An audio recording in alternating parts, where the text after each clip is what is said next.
Hello and welcome into part two of our running back draft strategy discussion. We left off last episode after round four. We are going to be beginning this part two episode with rounds 5 and 6. That is our next tier on the board here. This is probably my favorite tier of running backs in a general sense from a value standpoint. So I am excited to start off with these guys on part two. I think this will be a very informative episode. And again, these are a lot of the guys we are going to be really targeting at this point in the draft. Let me just lead off with the guys we're talking about here in rounds 5 and 6. First, running back 17 is Kenneth Walker. 18, Javonte Williams, Miles Sanders, Cam Akers, J.K. Dobbins, Alex Mattison, Dameon Pierce, Rachaad White, and James Cook all find themselves within rounds 5 and 6 on ADP. Kody, I don't know about you, but I'm quite bullish on a lot of these guys. I think at least 4 or 5 I like ahead of ADP right now. Before I get too far into it, Kody, give me your thoughts on this tier. Yeah, absolutely. I think the running back talent in this tier is pretty nice. I think this is where we're seeing the benefit of a lot of wide receivers getting pushed up is, the running back dead zone is typically between 3 and 4, and that's, 3 through 5. That's typically where you find a Mm-hmm. lot more of these level of running backs. But now they're getting pushed down because running backs or wide receivers have such a high emphasis on them. So just to give the people or the clan some context here, wide receivers in round 5: Drake London, Terry McLaurin, Christian Kirk, Chris Godwin, Mike Williams. In the 6, you're looking at Brandon Ayuk, Deontay Johnson, Tyler Lockett, and then Mike Evans is on the 6-7 turn. So when you compare it to the wide receiver value that you're getting in this part of the draft, I think this is where you definitely got to target some running backs. I will just throw out my favorite guy in this tier. I know that we're both relatively high on him, but it's Miles Sanders. In sleeper, he has moved up quite a bit, as I've noted here. He's been going at the end of the 4th round. So I want to kick it off with that question. Would you trust Miles Sanders? Would you draft Miles Sanders at the end of the 4th round? So I think the only reason I probably avoid that is just because I like the rest of these guys a lot. Like I said, there's 4 or 5 guys that I would be okay with in rounds 5 and 6. If all of my round 4 targets have been taken, Fields is gone, Herbert's gone. Some of the wide receivers in that range that I like DJ Moore, Amari Cooper, if all of those guys that I like are gone, I'll consider Sanders in the late 4th. But I think the fact that, especially if I'm in the late 4th, that means I'm going to swing back around within the next couple picks to get another, I will have another shot at least a couple of these running backs that we like in this range. If I go on 0 RB to that point, maybe I go towards Sanders as well. But I think in general, I won't reach for Sanders just because I like the value on these other guys I'll be able to get the round after. So it's not a knock on Sanders necessarily, just sort of how the board is lining up. Yep, I see where you're coming from there. I think I'm just a little bit higher on Sanders, and I would take him at That's the end of fair. the 4th pretty confidently. He is probably one of my favorite players for fantasy football this year. Like if he's bad, I'm probably gonna have to eat it in a couple different leagues. So that's just one of those things. I'm putting a lot of stock into him. But the last time we've seen a Frank Reich running back that was in the full role, we got Prime JT who tore up fantasy football. I don't think Miles Sanders is going to be that. I'm not saying go take him in the 1st or 2nd round. But if he's your RB2 or you go 0 RB, I think he's getting enough opportunity. He can survive as an RB1. You're not going to feel as confident with him, but I think that is a strategy. If we're looking at the draft, you go Jefferson, and then at the 2-3 turn, you take some combination, let's say, of Jalen Waddle and Devontae Smith or Chris Olave or something like that. You have 3 stud wide receivers, and you could throw Miles Sanders as your RB1.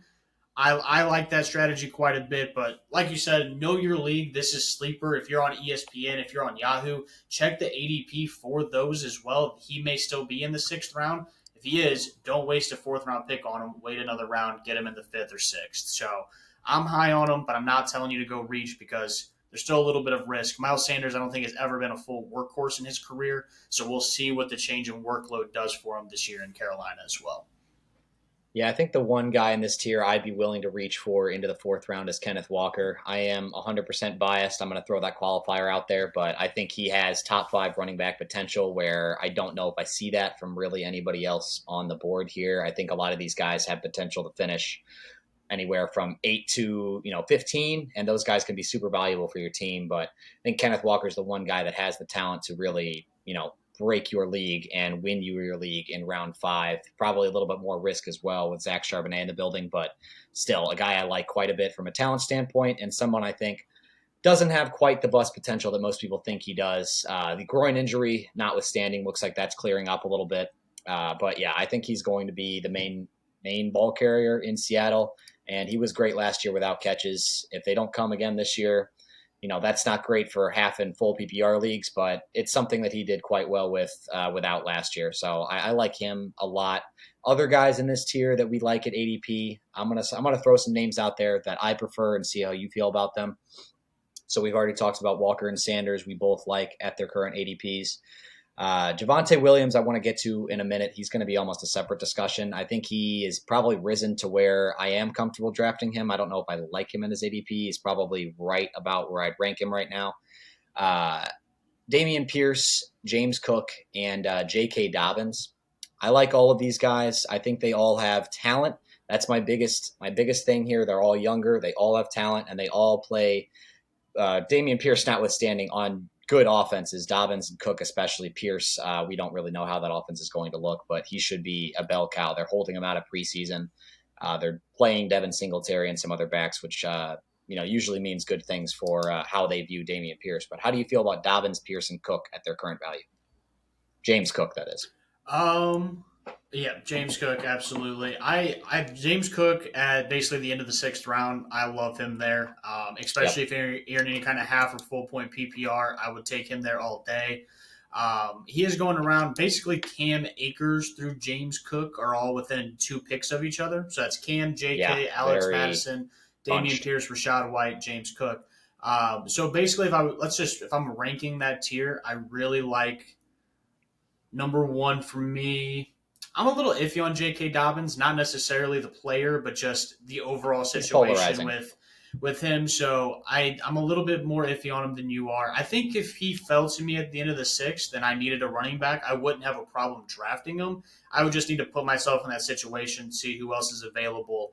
I guess I would say if there's a guy that I somewhat like versus J.K. Dobbins, I'm probably taking the guy I somewhat like, whether it's a wide receiver, tight end, or whatnot. So, and then Dameon Pierce, he was a savior in a couple of my leagues last year. I was all over him in the draft, and he panned out quite a bit for me. So I do like Dameon Pierce. Like you said, he's in a bad offense, but I don't think Devin Singletary is coming in and really competing for the majority of the workload there. So I think he's a locked and loaded running back 1 on that team, which I like quite a bit.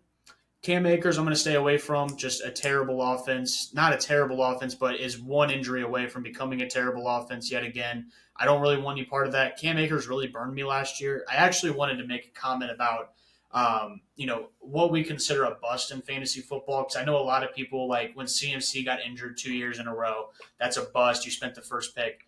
He didn't bust as a player. He busted because of injury. Like, some of these guys can't really control that. If they pop an ACL, it's not like they were doing something to hurt themselves on purpose. I don't really consider that a bust. That's just unfortunate injury luck. That happens in fantasy football. Cam Akers last year, up until the last couple of weeks, was an utter bust. Like, could not play him. If you were bad like me and rostered him for too long, he cost you playoff spots in a league. Like, I cannot draft Cam Akers again, no matter what I saw at the end of last season. Alex Mattison, I'm up and down on. If he's the last running back of this tier available, I will take him. I know you're not as high on him. Just another guy I like the opportunity. But I would say Cam Akers is at the bottom of this tier, and then Alex Mattison would be fighting with Rachaad White for the second bottom of the tier. And then after that, I feel pretty good about any of the guys above that. JK, I would draft. Dameon Pierce, again, I would draft. James Cook, absolutely at his ADP. Miles Sanders, Kenneth Walker, absolutely. So I like this tier quite a bit. Like you said, when you're building your team, which is what these episodes are about, you go early running back, a hero running back, and you load up on either Mark Andrews and a couple wide receivers or just 3 to 4 wide receivers before you get here.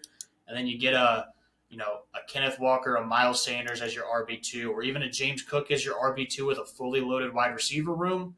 I love that. I think that this is a tier that good fantasy players are going to target, and that's why That's why I think we're both all over it, if I'm being completely honest. I was making my notes without trying to look at your questions here because I knew that, you and I think a lot draft kind of similarly, and a lot of my notes are very similar to yours. So I do want to hit on your last point here, and then I'll throw it back over to you so that way I'm not just copying what you say. But if I was my running back one out of this group, obviously I've already said it. I like Miles Sanders if you have a loaded running back or wide receiver room.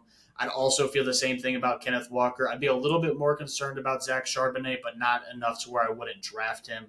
And then after that point, I really look at the majority of these guys as RB2s. I don't really feel good about Dobbins or Pierce or James Cook as my running back one, even though I did just say, I have no problem drafting them at ADP. Yeah, I pretty much agree with everything you said there. I don't think we got to get too far into a rebuttal on anything there other than I will reiterate Kenneth Walker and Miles Sanders are probably the last two guys I'm okay with being my RB1 if I, go with a little modified zero RB. But like you said, the rest of the guys in the tier are like Dobbins, Pierce, Cook, all of those guys I'd love to have as my RB2 because that most likely means the rest of my roster is pretty strong. I am off of Akers as well. I don't like the Rams situation. Seems very fragile. If Stafford goes down, if Kupp goes down, if that offensive line is as bad as it was last year, seems like it's going to be a really tough year for the Los Angeles Rams. Mattison, we had an extended discussion on why I don't love him. It's just more about the talent of the player himself. Rachaad White, similar to Cam Akers, we're unsure about the talent of the player himself, and the team could be a total train wreck. So I don't want to hitch my wagon there. I'd struggle a little bit with Rachaad White in a full PPR. I like him a little more because he could have some value as a pass catcher, but I'm mostly off of him as well. Javonte, give me 30 quick seconds on him. I know we did do an extended discussion on Javonte in our running back disagreement episode, but give me 30 seconds on where if you like Javonte at his current ADP of RB18. I prefer to wait for P. Ryan later on personally, but what do you think about Javonte at RB18? ADP is 59 right now. Yep, my biggest issue with Javonte is if any more positive news comes out, I think his ADP continues to rise. And like you just said, he's already at a point where he is a risky pick. If Miles Sanders, if J.K. Dobbins is on the board, that's a serious, consideration you have to make. You got to take those guys are going to get opportunities. Even if Javonte is 90% healthy, the Sean Payton offense typically runs out two running backs, which is why P. Ryan can be important. We'll talk about later. So I loved him when I was mock drafting and he was falling to 8, 9, and you got to take a shot on him. Love that. At this point, you're committing to him being your running back too, unless you go, a bunch of running backs. And I just don't think that's going to be the strategy for this season necessarily. So at this price, I'm out on Javonte. Okay, yeah, I totally agree with you. Obviously, I have him a little lower than this anyway, but yeah, the positive news is he's going to keep rising up this board as long as I think he's playing in the preseason this weekend. If he looks good there, watch out. He's going to be a round 3 or 4 pick before you know it. I think The last note I want to make about round 5 and 6 is that if Breece Hall falls into late round 5, early round 6, I'm pretty tempted personally. I know you weren't quite as on Breece Hall after the Dalvin Cook signing as I was, but I'm just bullish on the upside. I think he, along with Kenneth Walker, are the only two guys that could potentially be in this tier that can be top 5 running backs. But that's the last point to make about round 5 and 6. Do you have anything else you want to add, or you want to jump to the next tier? Nope. Let's go ahead and jump into the next tier. Okay, that was probably our most involved tier from both a size standpoint and a just overall content standpoint. So these next couple will move a little bit quicker. Round 7 through 8, it's a little bit of a smaller tier, but again, I just ended up going by ADP, and it broke really nicely here with these 6 guys kind of living in their own zone here in round 7 and 8. DeAndre Swift leads us off at RB26. James Conner at 27. David Montgomery at RB28. Dalvin Cook at RB29, he's probably going to go much higher than this. I think I'd probably even put him in the round 5 and 6 tier if I had to guess for how ADP is going to shake out. RB30, Alvin Kamara. RB31, Isaiah Pacheco. I am personally pretty hot and cold on this tier. There's a couple guys I like quite a bit. The other guys I am basically completely off unless they fall, round or 2 in ADP.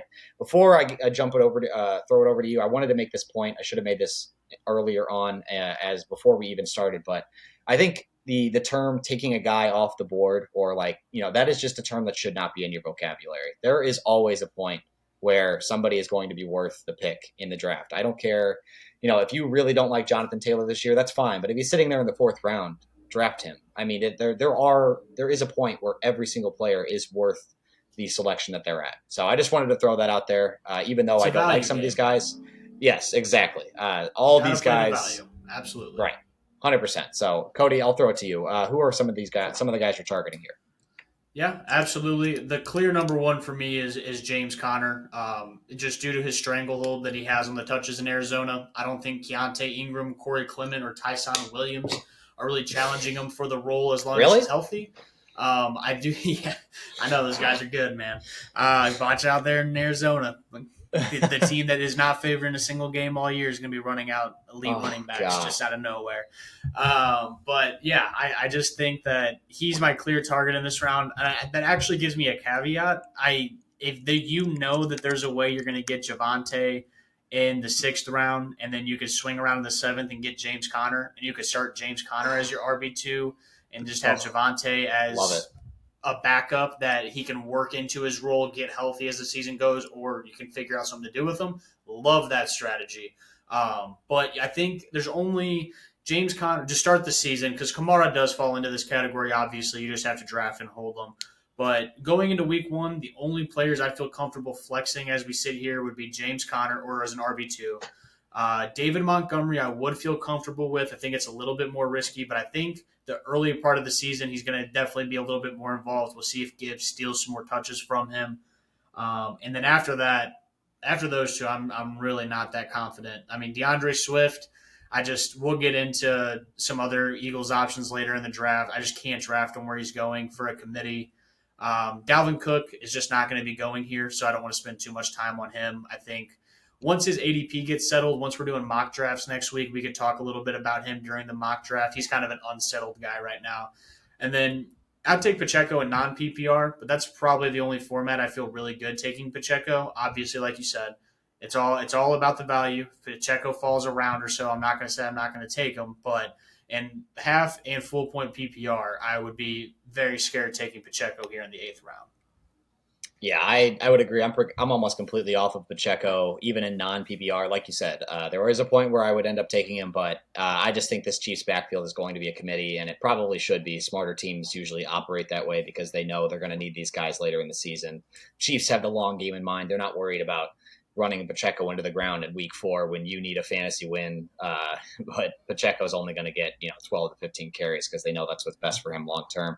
But yeah, I agree. Conner, Montgomery, and Kamara. I'm good with all 3 of those guys as RB2s. I like Kamara a little more than you do, I think. But obviously with Kamara, you're going to have to draft a replacement somewhere down the line. But I just really like the way he looked in the first preseason game. I like the fact that that running back room is thinned out a little bit. I still think he's going to be their best option. And I think the Saints are going to be a sneaky good team this year as well. I don't know if you've seen any of the content coming out about the quarterbacks that they play, but it is pretty miraculous how few good quarterbacks the Saints play basically all season. So I think they're going to be up in a lot of games. They'll be able to dictate the pace of play, and Kamara should be a pretty big part of that offense because I think Jamal Williams is what he is. He's a good spell back, but even though he had a great year for fantasy last year for Detroit went and paid David Montgomery more money to basically replace Jamal Williams. So that kind of tells you what they think of him as an actual player on the field.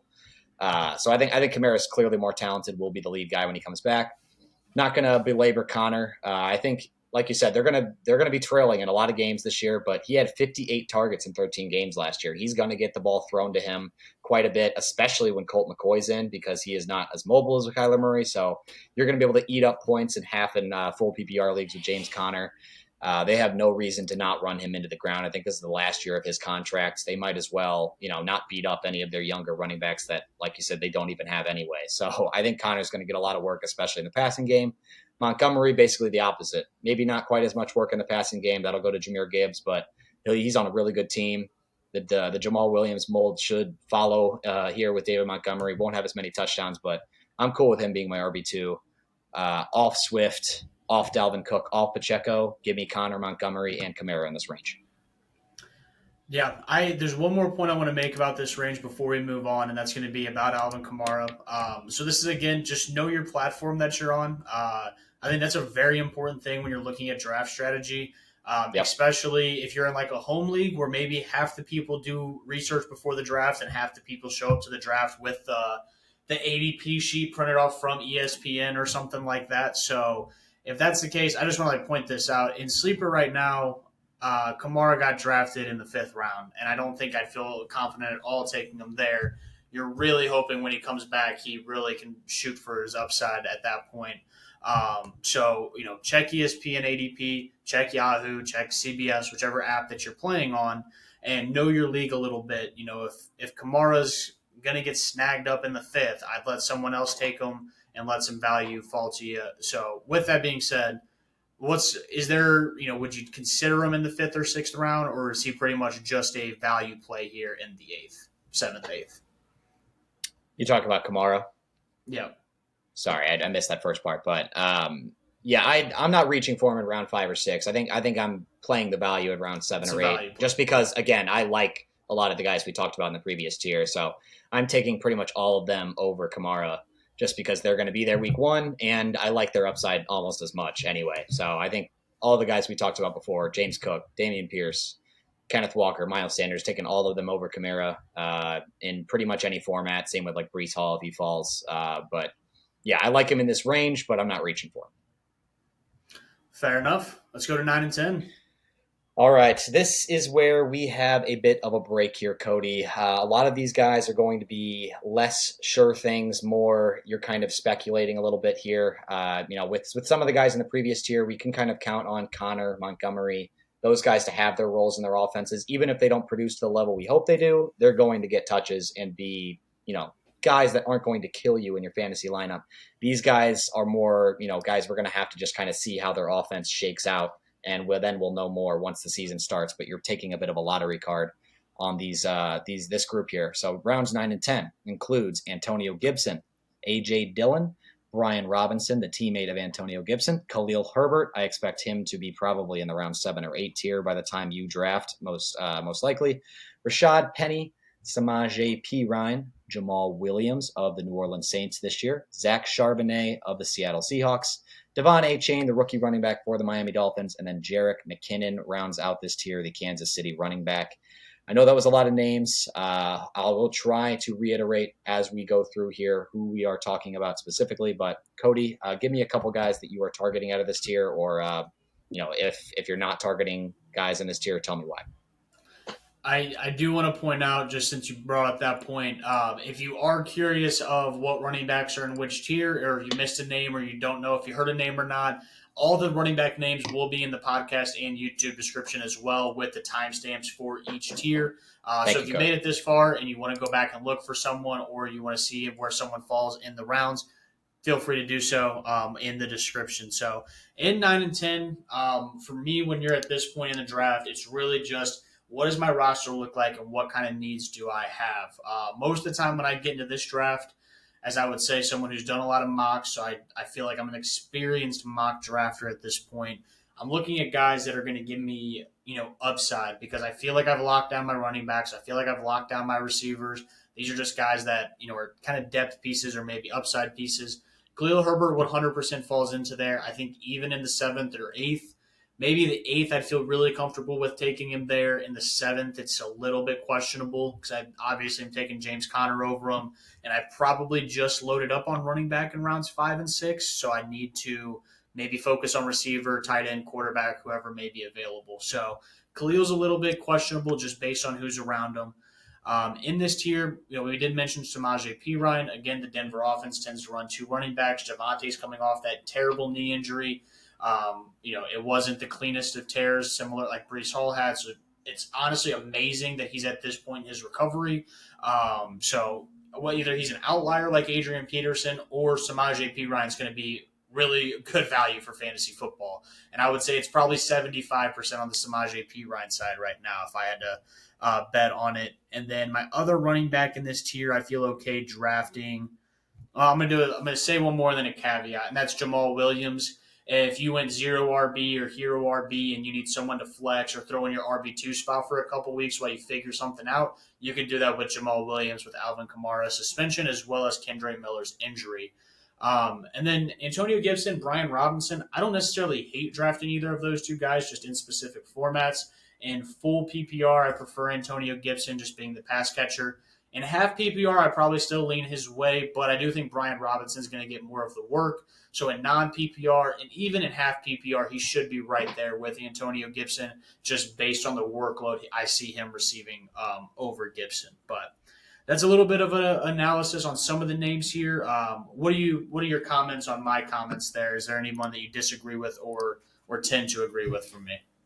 I don't have huge disagreements on anybody that you named there. I like the Jamal Williams point you made. That is a good guy to kind of, fill out your first couple weeks with at least some, solid production. If you went zero RB and you need someone to fill that spot, things change pretty quickly in fantasy football. So having a guy that's going to be a guaranteed starter for 3 weeks is pretty valuable. Gives you a lot of time to sort out your running back situation. There's going to be guys that get hurt, guys that emerge. And if you are savvy and you trust yourself to pick somebody up off the wire or maybe make a trade to help yourself out once Kamara comes back, Williams is a good guy to have as a flex or RB2 if you really went heavy on the wide receivers early. But I think in a general sense, I prefer taking the high upside wide receivers in this same range of the draft. So I don't know if I have a ton of shares here.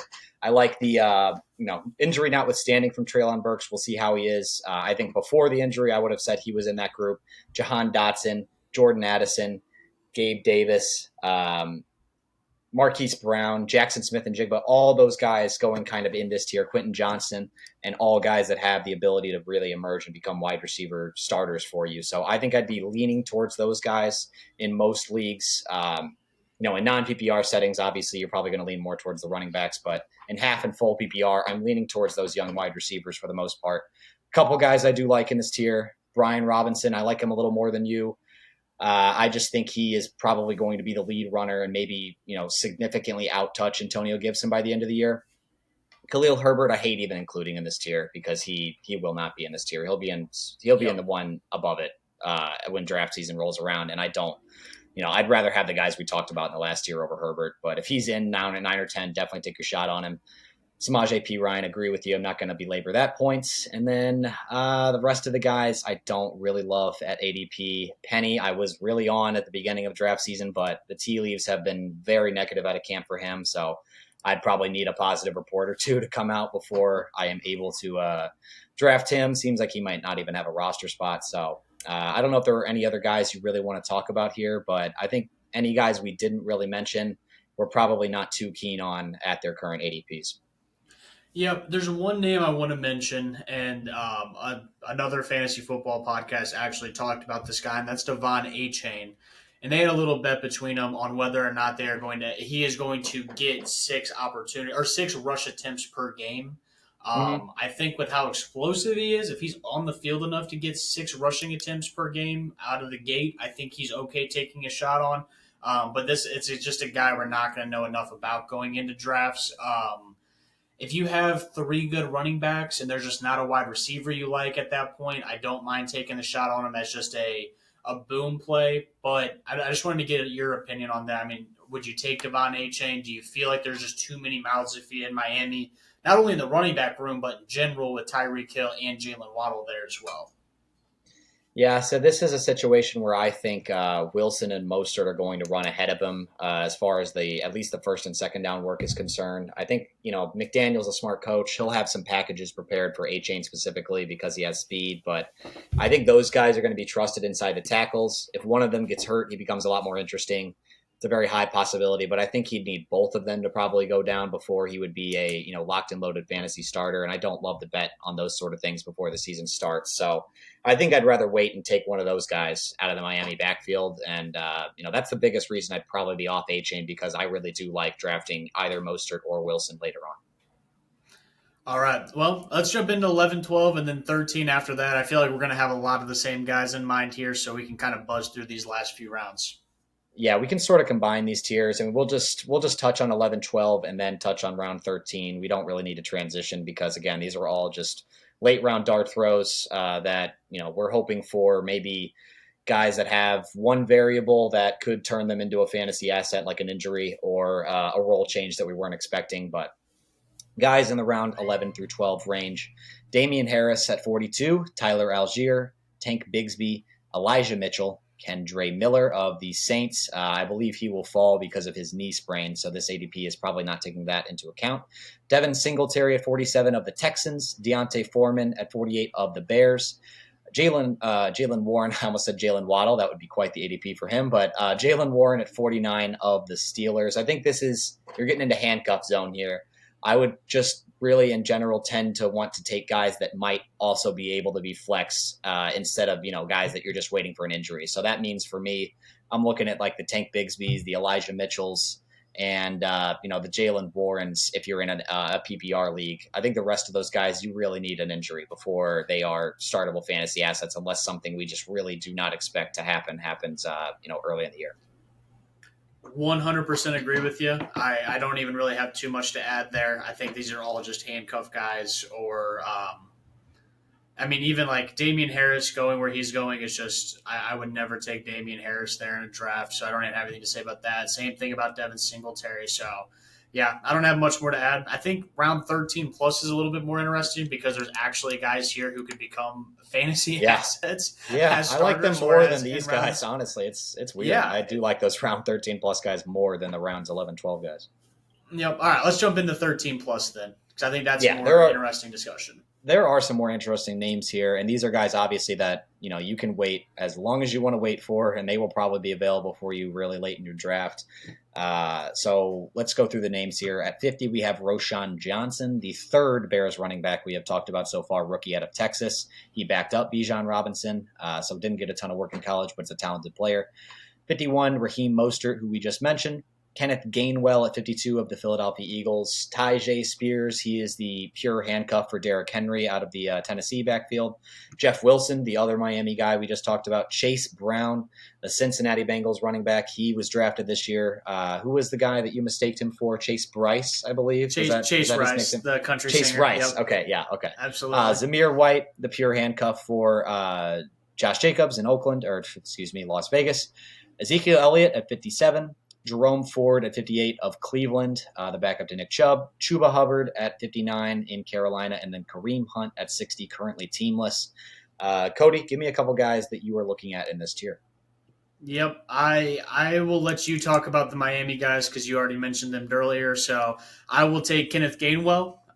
If you're going to draft either DeAndre Swift or Rashad Penny where they're going, I think Kenneth Gainwell may end up being – I'm not going to really want any of them. He's more of just a round 13 insurance piece. If one of them goes down with injury, if Rashad Penny gets cut, something like that, I feel a lot better about that draft pick. And then the other guy that you actually don't have listed that I may end up snagging up with the last pick in a couple of deep drafts is Ty Chandler, the backup running back from Minnesota. Good call. If you are on the belief that Nick is that Alexander Mattison is not the athlete to be a true workhorse RB1, I think Ty Chandler showed some really cool stuff during the preseason game. I know it's just preseason, but he's on an NFL field making plays. You love to see that, and I would not mind snagging him up in the very last round of our draft, per se, with the 12-man double flex super deep league that we currently play in. So. Yeah, I think there are three guys I'm really looking at in this tier that I like. You mentioned one of them is Kenneth Gainwell, mostly because of the value here. He's getting a lot of positive buzz out of camp. If you believe any of these Eagles beast reporters, he is going to be the main guy on first and second downs. If that ends up being the case, it remains to be seen, but at this late in the draft, you might as well throw the dart. And then take your shot on either Raheem Mostert or Jeff Wilson. I think one of them is going to be the lead guy. It's really hard to tell who it is, but you might find yourself a starting running back in round 13 plus, and you could know pretty quickly because I think it'll become apparent who the lead guy is there. Even if they, shift back and forth a little bit, I don't think either one of these guys beyond injury is going to completely fall off the map. So they should still be usable assets, in my opinion, ahead of Devon Achane early in the year. And then the rest of the guys are pretty much handcuffs, like we said. They are, if you are a type to draft handcuffs for your, your first and second round picks, go ahead and do it. But that's not really my game per se. I shoot for a little bit more upside in those situations. So the rest of the guys I'm not too interested in. I do want to throw out a couple more guys as well. CEH of the Kansas City Chiefs, I think he gets overlooked a lot, but I think he could be an interesting option early in the year. Again, I think this is going to be a lot more of a committee backfield than we expect. Pacheco going a little too high in both of our opinions, I feel like.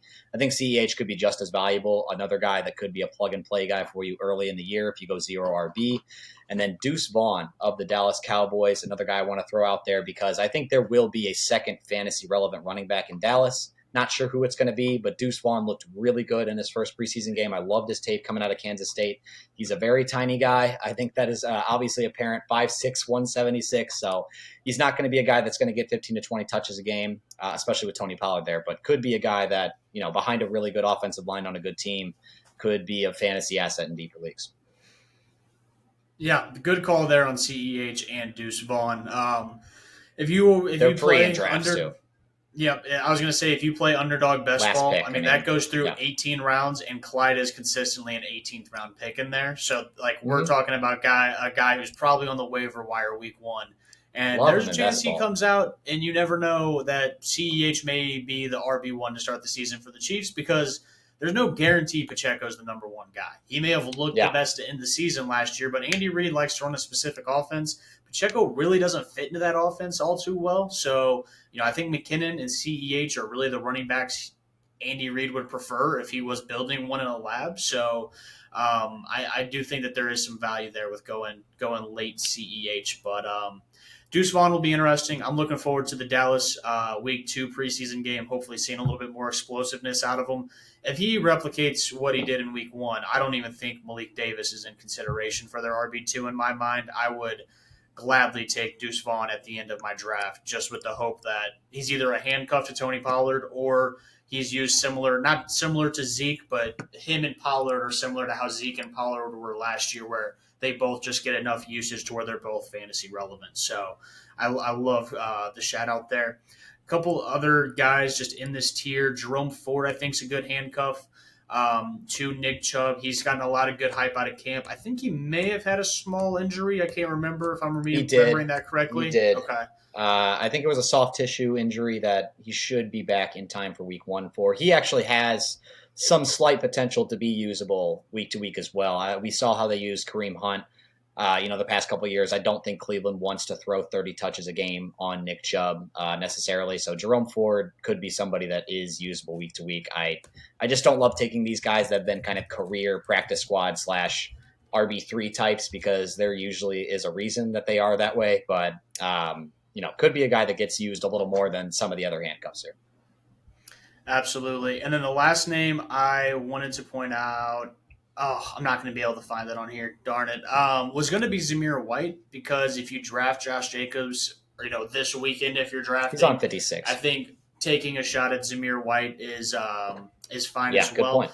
But my only concern with that is I was actually watching a NFL trivia video, and Brandon Bolden, who would be, I guess, the third string running back on this team, is like the 15th or 16th highest paid running back in the NFL. He just has a weird $6 million contract. Yeah. No way. I got to look this up. That's ridiculous. The first article I pulled up only went through 10, but I'm pretty sure he's in the top 16 or 18 highest paid running backs in the NFL. Maybe it just cracked 20 or something, but he's up there where he shouldn't be at all. So just kind of funny to me that, the Zamir White does have a lot of hype in best ball, but Brandon Bolden does have a decent contract for a running back this year.